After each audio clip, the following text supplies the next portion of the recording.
welcome to another episode of the Real Collective Podcast. With me, as always, is Sean Tasse. If you are having a good time, please don't forget to like, subscribe, and share the channel on YouTube, Apple Podcasts, and Spotify.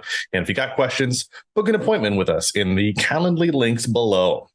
Today, we brought in a special guest. We're going to be covering a little bit of information on how you can boost your down payment. So we've got we've got licensed financial advisor Drew Ross here. Drew, thanks for being here. Thank you very much for having me. Excited.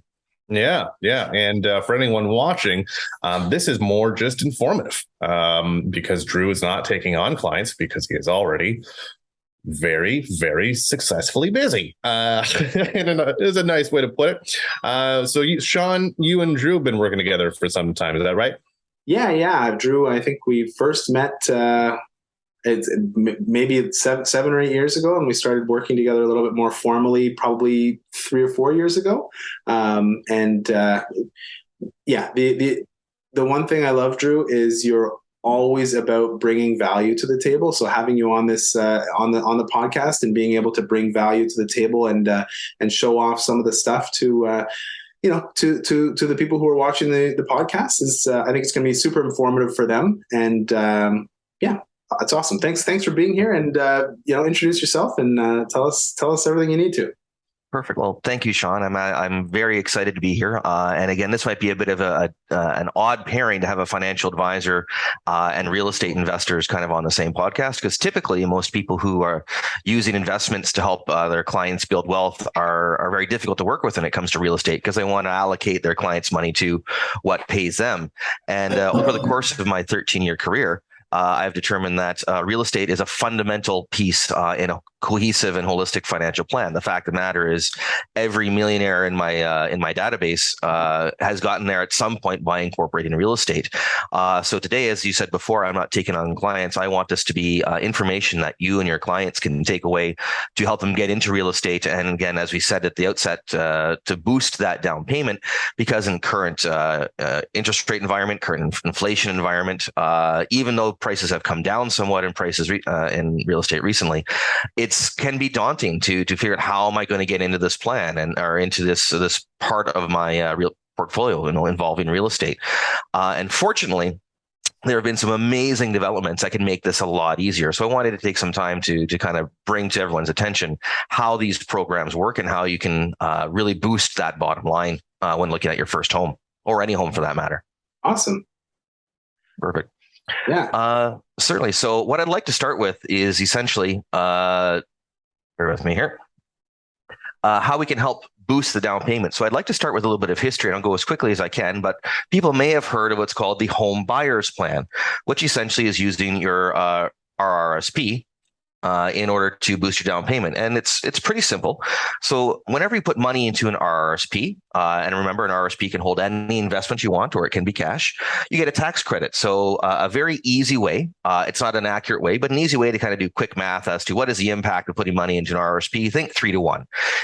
Generally speaking, for the average Canadian, and I'm definitely just using averages here.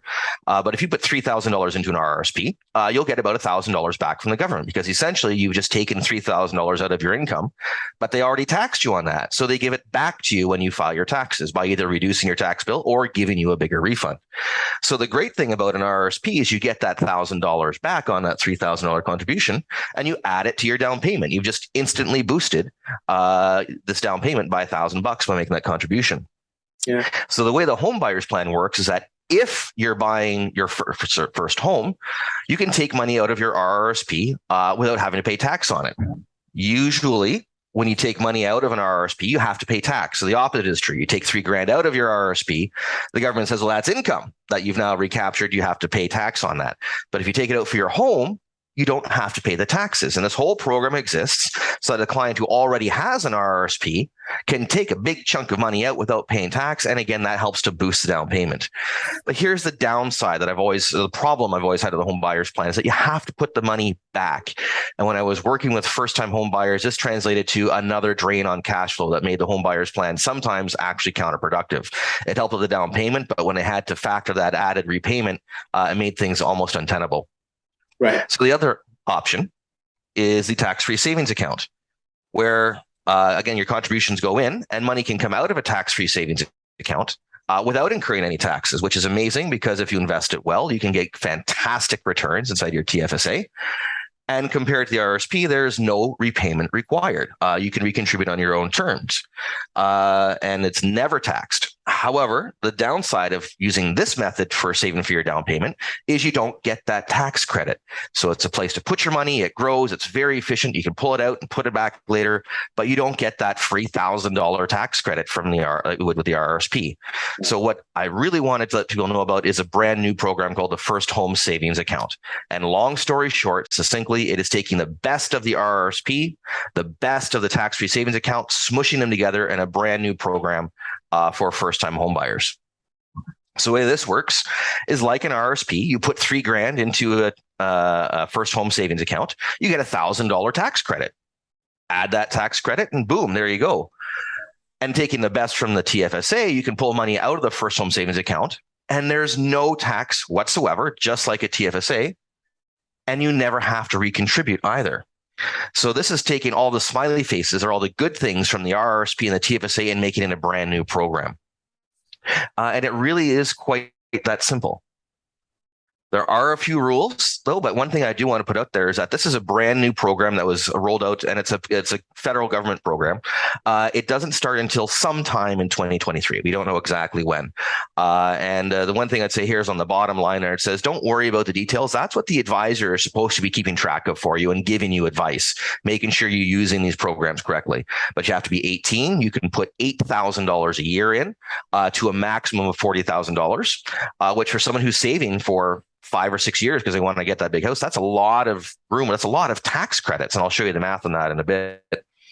And again, where this is useful, not just for first-time home buyers, but the most popular gift that parents and grandparents want to give to their children is to help them save for their first home.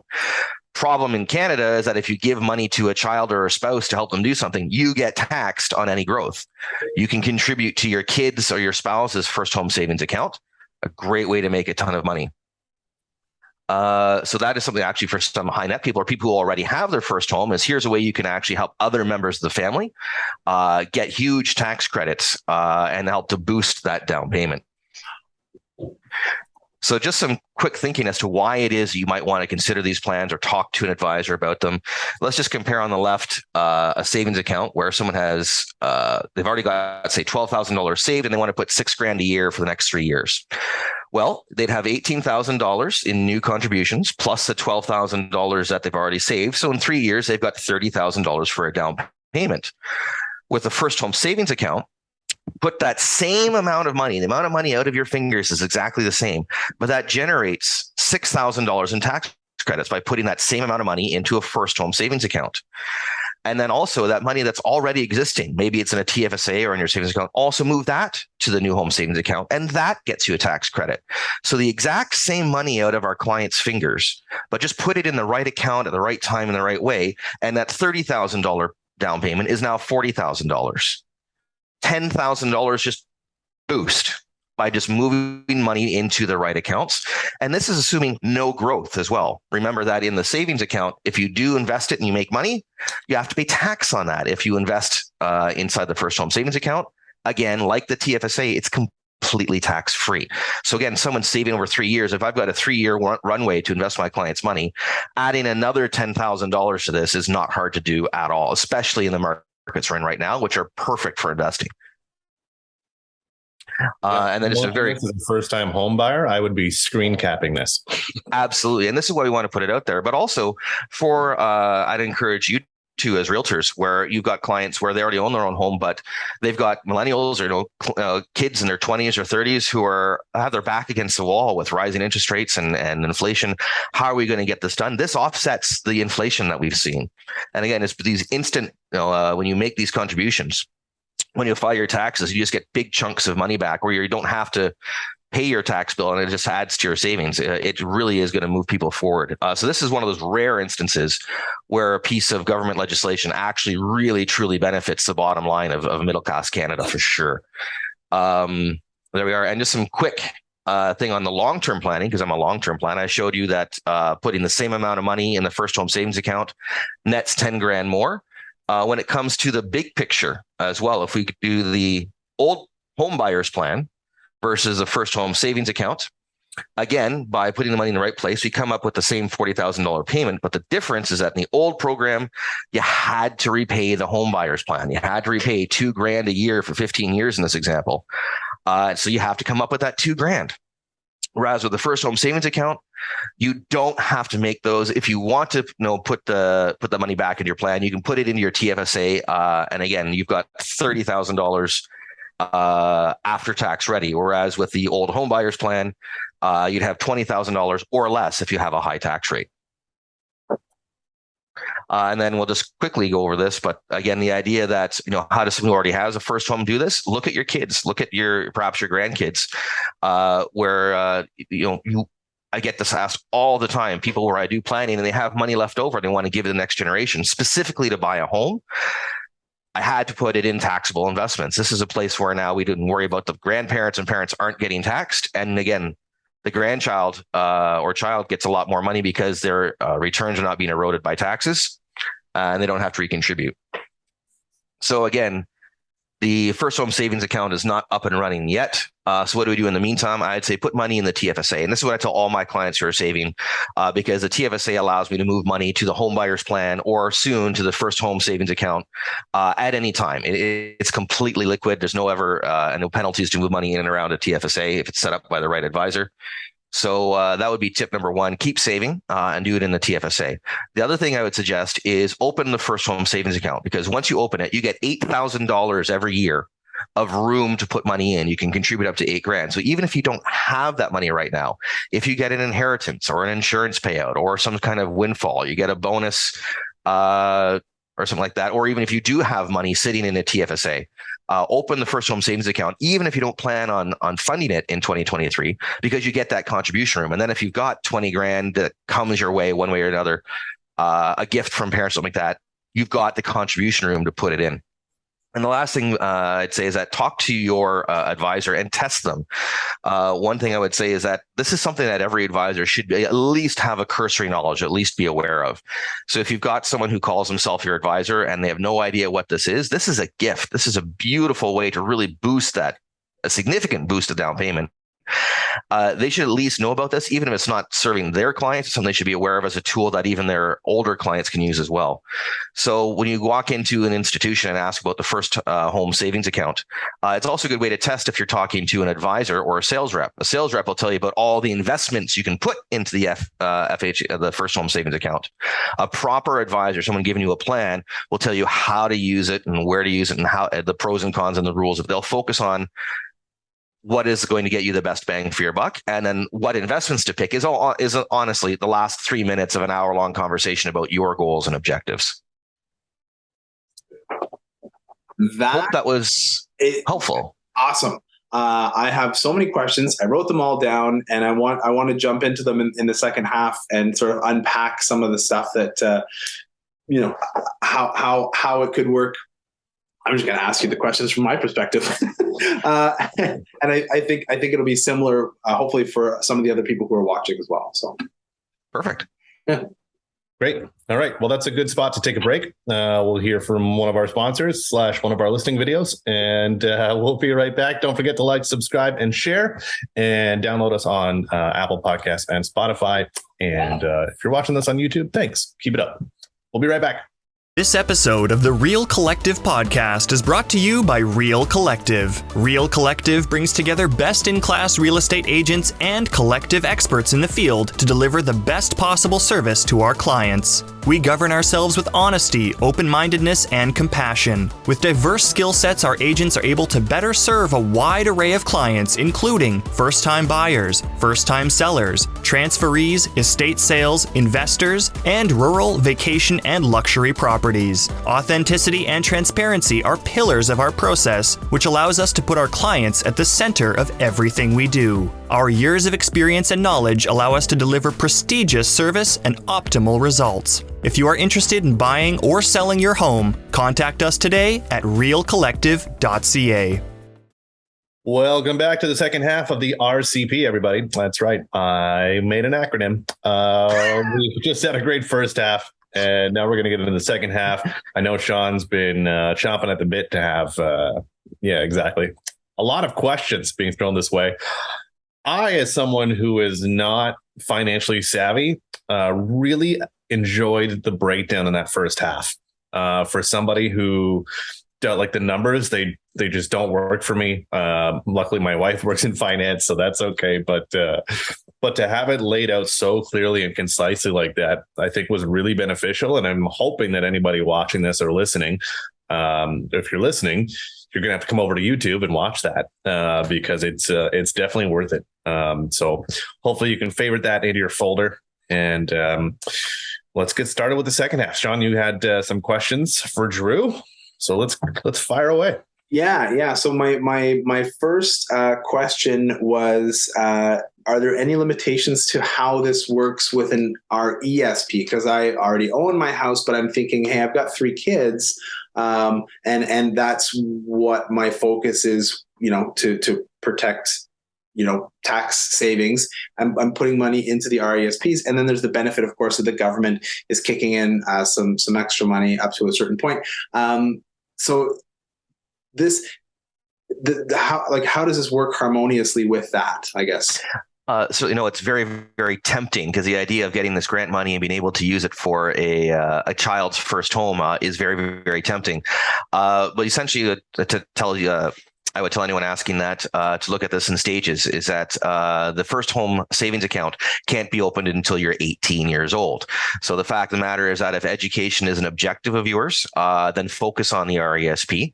And as soon as they turn 18, this might be the very first investment account that a lot of 18-year-olds will open because if they want to buy a first place by the time they're 21 or 22, when they're done school, this is a fantastic thing. And I would encourage parents and grandparents, if you want to still gift to your children and grandchildren, this is a way to really help get them kind of that now when they're done school and the RESP has been depleted and hopefully used to achieve a degree or an education. This is a logical next step. So the decision is kind of made for you. As much as we may want to do this for our minor children, I've got 3 myself. This is something we can't do until the person who owns the first home savings account is 18 years old. Right. That's kind of a bummer because I'm looking at, oh, well, if I open these for my kids now, by the time they go to buy their house, there's the potential for the increase in that money. But so actually, I'm going to so everything I just said is absolutely correct. But of course, this is brand new. These are brand new questions. So the strategies are actually rolling around in my head real time. Here's what I would do, Sean. And again, when your child turns 18, you open a first home savings account, even if you can't fund it, is that most of my clients have been very successful in saving for their kids' education between contributions, growth, and free money from the grants. There's a lot of money in there. And often there's some left over. And I think you can see where I'm going with that is that a problem a lot of my clients have is that their kid is done school and there might be 5, 6, 10, I've seen as much as $20,000 left over in the RESP. Easy. Take it out of the RESP when the kid is done school and put it into the first home savings account. This is something that some of my clients have had trouble with is that when the money comes out of an RESP, it's the parent's property. Whoever owns the RESP, it's their money.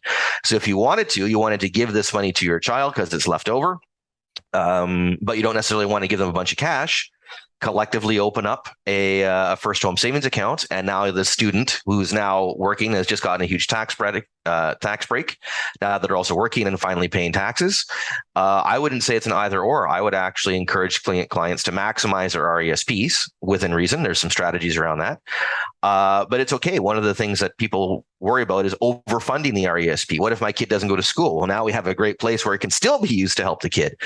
Again, a good advisor will make sure you redeem the RESP in the most effective way possible, making sure you're not leaving any money on the table. But if and when there's any amount left over, again, they might not graduate till they're 2021. Cool, because you open it up as soon as they're 18 and they've built up that contribution room, throw 20 grand in, get $7,000 in tax rebates as a result, and your kid's down payment is now worth $27,000, and you just open the account and move money from A to B. Yeah, that's great. When I first when we bought our first house, this is going back, 15 years or so, we used the first time home buyer plan, and both my partner and I pulled from our RSPs. And I think at the time the limit was 25,000, but that recently has been bumped up. Right? You were saying to 35. I believe so. It has, yes. Yeah, which is great. But that's the max that you can pull. So even if you've got $100,000 in RRSPs, you can only pull 35,000 out of it, right? But from what I'm understanding with these first-time homebuyer plan is there's no limit to how much you can pull. So if you open the account when you're 18 or when your child is 18 or whatever, then you have until 23 to accrue to get to that $40,000 limit. And if your child doesn't buy a house until they're 30, you might have put $40,000 in over the course of 5 years, but that $40,000 might be worth whatever growth rate. If money doubles every 7 years, it might be worth $80,000 by the time they're ready to buy their house at 30. So, and you can pull all that. There's no limit to it. You can pull all of it out. Now, again, remember that the rules are still being clarified, but under the draft rules that were given out in August 2022, there is no limit. So a few things is that please don't quote me on how much you can come out of the home buyers plan. I believe it's 35 grand. So I'm just having a bit of a blank right now. But yes, regardless, is that whether it's $30,000 or $35,000, the amount you can pull from the home buyers plan is capped. You can only take that much out. Whereas you're absolutely correct. If you've contributed $40,000 to the first home savings account and it's grown to be 60, you can pull the full 60 out. And here's something that's incredibly important is that in the modern environment, you usually need a partner to make buying a home feasible. A lot of people do it, but buying a home on your own, I tip my hat to anyone who can buy a home and sustain it on their own, because in my household, it takes two incomes to sustain a home. So a great thing about the first home savings account is that if you have a legal spouse, you can both pull money out. So not only is there no limit on your withdrawal from the first home savings account, but if a spouse has set one up too, we're talking $80,000 to $160,000 you can pull up. That could be a tremendous, and it all goes as long as you're buying that house together. So that's a huge boost to how much you can put down. Okay. Wow. That really is something. It's it's funny you said tip my hat. The one thing I was thinking is the kids these days, they're saying no cap, which means I think that's a positive thing. And here we have no cap on how much you can pull. So that's. Oh yes, the kids these days.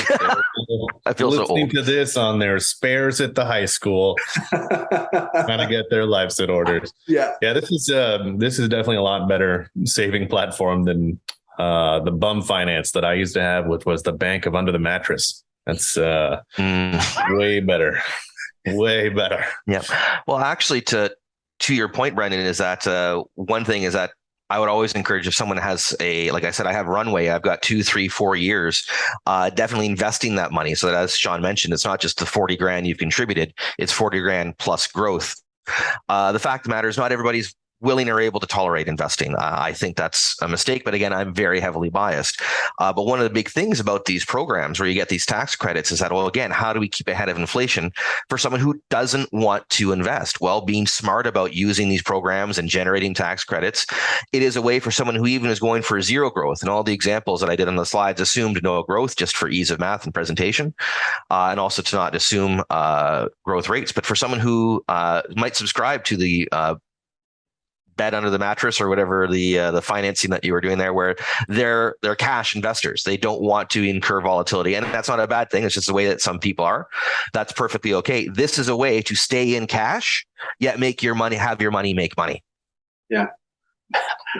Make your money, have your money, make money. That's great. The other thing that it brings to mind is this is a shameless plug. RE/MAX Hallmark every year does a scholarship program where we give money to our former clients who have kids who are going into their first year of university, and it's up to $2,500. I think it's an excellent opportunity to educate our clients at exactly the right time about this new system.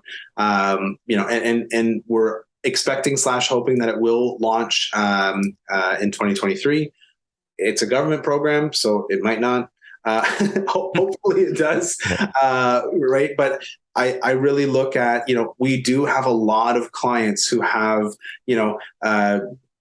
teenagers who are anywhere from sort of 16 to, and, young 20s and stuff like that. Like a lot of the families that we're working with, their kids are exactly in that spot. So this is great value. This is great information. And it really, for me, just looks like, okay, well, what do you do to help your kids out? Well, the first step you do is you do the RESPs because the government's giving you money. And okay, well, here's the next program on their growth cycle, and what we as parents can do to help out our kids. Let's go, right?